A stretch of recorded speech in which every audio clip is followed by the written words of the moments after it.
So a few weeks ago, I got this question. Thank you very much for that, Amir. And to answer your question, yes, I did find a job after graduating from the University of Tokyo.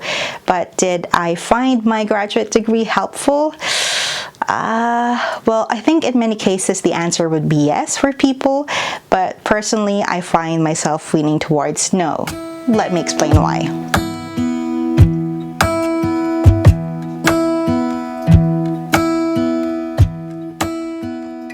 Hi, my name is Mizhelle. You're watching Tokyo Past 3. If you're new to this channel, I make videos about travel and lifestyle in Japan. And if you're a subscriber, hello, I appreciate you.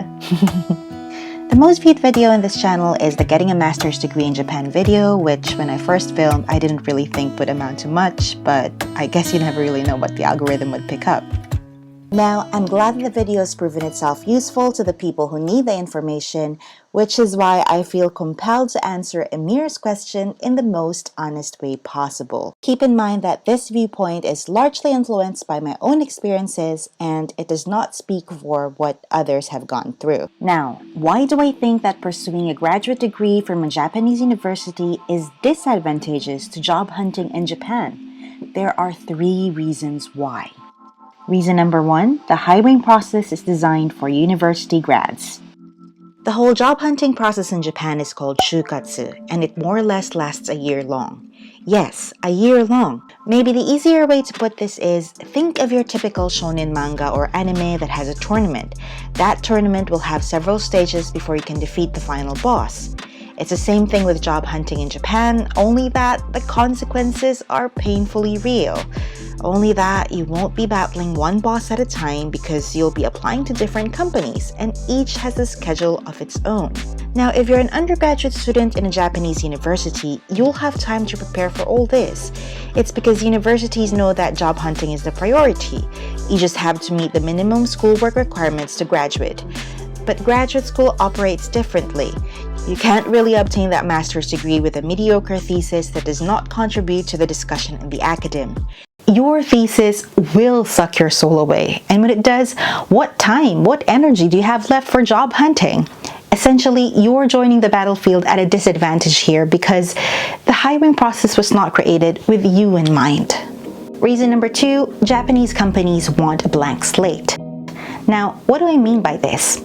Japanese companies may expect a few basic skills or a basic background, but what they look into more than anything else is character.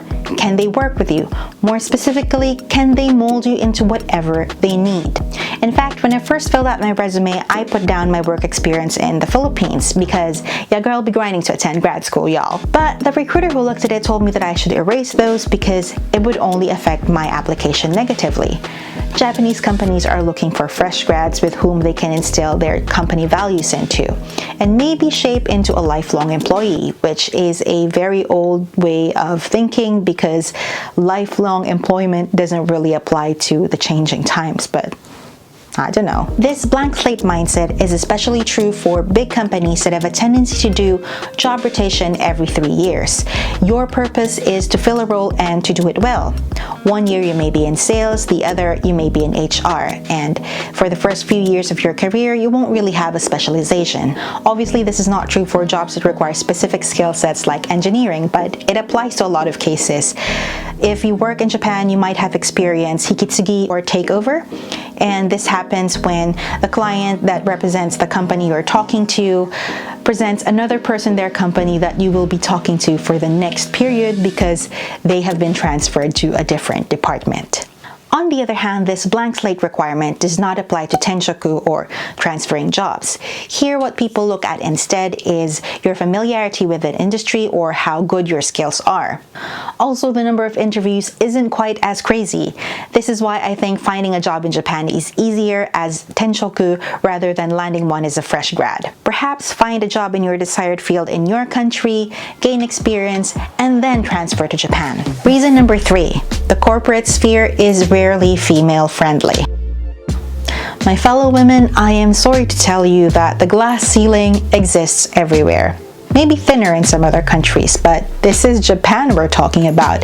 Its ranking on the gender equality scale drops down every year. In fact, when I first studied gender and media studies some 10 years ago, I think it was like 104th, and last year I think it was 120th. It's that bad. And one of the reasons behind that is because there are very few women in top management position in Japan. Why? It's because it's hard for women to get in, much more stay working in one. Now, how does that relate to grad school and finding work in Japan? Girl, you're going to get the question, do you plan to get married in the interviews? Human labor is a resource that companies invest in, and typically that investment gets a positive ROI after 3 years. And when you do masters, typically get your degree in your mid to late 20s, and from a company's perspective, they need to weigh whether they should invest in a person that could potentially quit in less than 3 years because of marriage or childbirth. Why does Japan make you feel like you have to choose between a family and a career? And in 2021, simply put, it's because the institutions make it difficult for you to pursue both, but that's a different rabbit hole that we don't have time to explore today. Maybe some other video, some other time. And those are the 3 reasons why I think grad school and job hunting in Japan don't really match. Again, I'm only speaking from personal experience. Do I think that you can skip studying in Japan and go straight to working? Totally. But in my case, studying was what I wanted to pursue at the time, and it definitely opened doors for me. Now, do I regret studying in Japan to pursue a master's degree? Hell no. I owe my research skills to graduate school, and my affinity toward data and my integrity as a researcher in analyzing all those skills I developed as a student in the academe. Also, I met a really bunch of cool people that I still keep in touch with. Hi Asian Center people and IT Asia people. I don't think you're watching this, but in case, hi. And that's it for today's video. Thank you very much for watching. If you found it helpful, please don't forget to click like and share this video among friends. And if you're part of the 98% of people who watch but don't subscribe, the subscribe button is just there, red in anticipation, whispering, click me, click me. Just kidding. Maybe too much Tio is getting to my head. Anyway, this has been Mizhelle for Tokyo Past 3. I'll see you in the next video. Bye!